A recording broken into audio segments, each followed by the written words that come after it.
So they'll never give you any alternative form of energy. Whatever they give us will be under their direct control because they must always be in charge. You know, have we been kind of handed, I guess, civilization or parts of that, I guess, is industrialization, because is it fair to say then that there is kind of this more occult agenda, you know, behind why we at all kind of developed or why we were handed, industrialization? I have no doubt on that. One of the telling periods of history was in the 1500s. Up until the 1500s in Europe, things have always been done by manpower and horses and horse and carts and all this kind of thing. Mm-hmm. And suddenly, for the first time in Queen Elizabeth I's court in England, there was she was the first openly Rosicrucian Masonic court in the world. They were openly occultic. They used Kabbalah mixed with Christianity and much more older esoteric material. And the main thrust at the time was towards the sciences. For the first time, science took precedence. It's as though they had woken up and realized they only had 500 years to complete their mission. And all this money was going into research and inventions, and again, to even greater war machines and technologies. But you could even go further back to a predecessor, a relative of Francis Bacon in the 1500s, who also was into all of this scientific stuff. And you'll find another Bacon who was he was a monk, and in England, and he's the guy who basically developed the cannon. So he was a holy man who developed warfare, more advanced warfare techniques to help Britain build up its empire through the navy.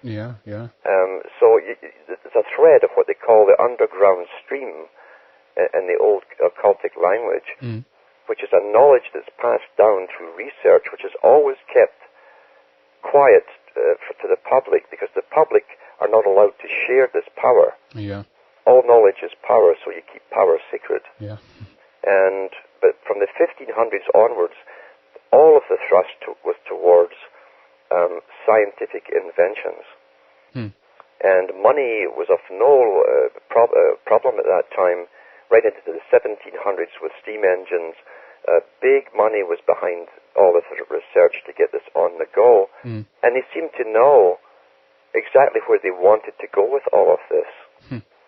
Electricity was not new. They understood electricity even in the 1500s. In fact, you can go back to the days of the Etruscans, who built the labyrinths under Rome before Rome existed. And the Etruscans used to be called down on special days by the Caesars to put on a display on public holidays. And they would call down fire from heaven. That's what they said. Amazing. So they understood that. And they also used to, on certain days when there were storms going, they'd go into the temple of Jupiter, and the priests would line up together. And when lightning rods, long before Benjamin Franklin was given the honor of inventing lightning rods, they would have lightning hit the top of these towers, transmit the current down, and the statue of Jupiter would light up, and those around them would actually, their hair would stand up with the electrical force. Amazing. And there's even records of some of the priests dying when they were all holding each other and they touched the idol. So, electricity was not new, and it certainly was understood by the Etruscans, who knew how to manipulate it with almost a Tesla technique of flying kites with wire, braided wire coming down from them. That was understood then, because that's one of those, just as you say, when Benjamin Franklin, the classical thing, I think, wasn't he allegedly, he had a kite which is called, we call it drake or dragon here in Sweden, and then you have the key. Didn't he have a key hanging under the kite? Yeah, it's a Masonic play, actually. Yeah, exactly. Opening the door of heaven, door of the lodge. So, what you'll find with the higher Masons who work towards this agenda, they're always given the honor of inventing something, even when they didn't.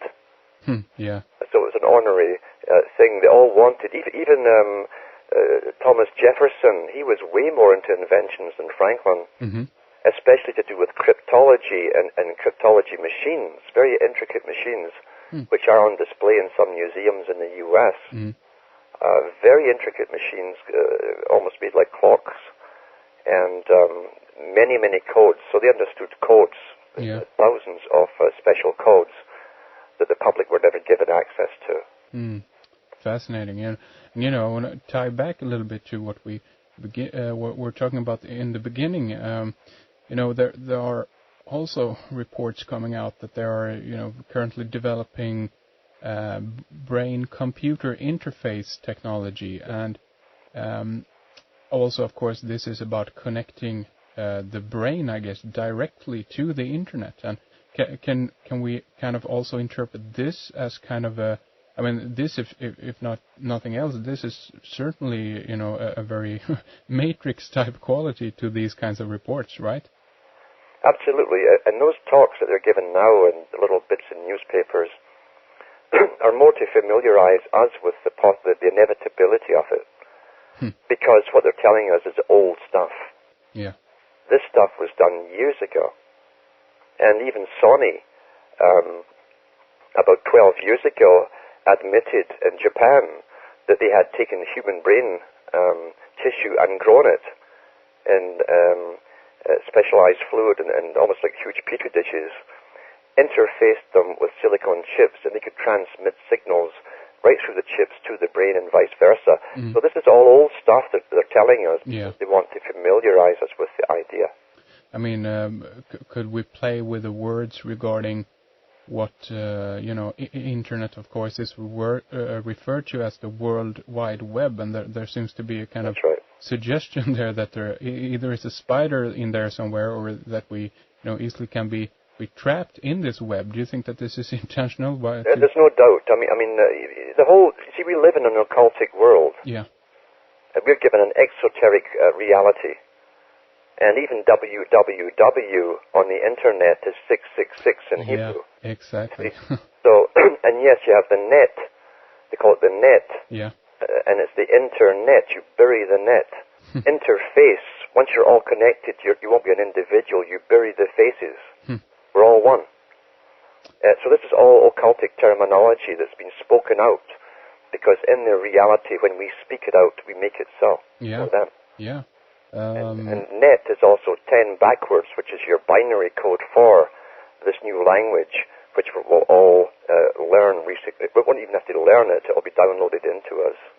Oh, that's interesting, because of course, 10 is also 1 and 0, which as you say, yeah, exactly, the binary system. Amazing. And I can't remember if it was Michael Sorian who first brought this to my attention, but regarding, the I think we could say that the magician's hat, and he got this little wand of his, and if you kind of interpret it in a symbolic way, you guess that the hat could be the 0, and the wand is the number 1. So we got this play again of creating something out of nothing with 1s and 0s, correct? Yes. Well, you'll find even people like Lord Bertrand Russell, a big player in all of this agenda, back in the 1920s and 30s, was working on a language of numbers. Now, he was working for what's coming to pass today. These guys work way ahead of time on these projects. So he knew exactly where they were going. And we always have two worlds working simultaneously. We have the one in the 1960s with big, huge computers with tapes going for the public to believe in. And even those working with them thought that those were the latest things. But in reality, they were so far ahead. They had microcircuitry back in the 1950s. Amazing. And okay, we got the internet now, and of course it is on one level also, of course, helping us to kind of inform us about all of these things, which, of course, is a good thing. But there is talk now, and have been for a while, and I guess the plans, just as you say, have been in the works for a long, long time. But the implementation of something called the Internet 2. Have you heard about this? Yes. Yeah. Do you want to talk a little bit about that? What do you think about it? It's the same thing. It's on a higher level because it's a step by step. You train the animals step by step so you don't frighten them, and you make it appealing.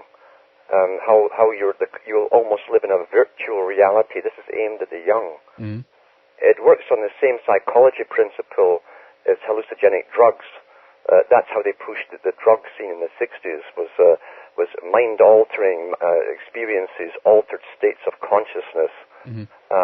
They're going to push the whole virtual reality at the same way, make it exciting for young people, and almost bypass the older. This is what they always do. People who are over 40 in the general population and over 50, they'll bypass you and go straight to the youth. And then we have, as you say, it's a youth culture that is obsessed by influencing the young people. But then we have people who are, as you say, I guess over 40, who are trying to kind of adapt to the youth system. So we have adults walking around behaving like teenagers, basically. Yes, that's right. And in fact, that was all part of it, because communism was developed in England. It wasn't developed anywhere else. And it was developed and financed by those who already ruled England, those who had the British Empire. They created their opposite, the dialectical process, because working in conjunction, two opposing forces can, through their conflict, bring on their actual synthesis. That's what they're after. But you can't do it just one side. You must have two. And so that's what we've seen all down through here. The control of nature, this goes back to Egypt, when they realized you had summer and you had winter, you had spring and autumn. These were your opposing forces. So you don't fight anything. You actually use nature's principles by creating its exact opposite, bring it across the next stage. And this is how they do it, exactly the same way. Yeah, of course, this goes back to... and the communists said that don't trust anybody over 30. That was a slogan they brought out there, like a mantra back in the 60s and 70s. Yeah, amazing. And these, of course, as we, again, tie back to what we were talking about earlier regarding... connecting the brain to the internet and stuff like this, and it feels like, in regards to microchipping the population, of course there are a number of reasons for this, I guess. But one reason, of course, is to kind of the implementation of the, I guess, in quotes here, robotification, basically, of humanity. But on some level, it almost feels. What's the word I'm looking for here? It feels like it's too much, that it's over the top, because basically today we have people on some level almost behaving like biological robots already, in some sense. I mean, we are driven by our emotions, or the input of the signaling, basically, and we react to that. And why do you think that we have to that they have to rather implement the microchip and really put it in us? Is this also more a cult thing? It's occult. Part of it is total efficiency. See, right now we've got bred in circuses and massive indoctrination. And that's what you're talking about, really. We're seeing the effects of incredible, scientifically designed, ongoing indoctrination from 1,000 sources every day, working in unison through repetition. And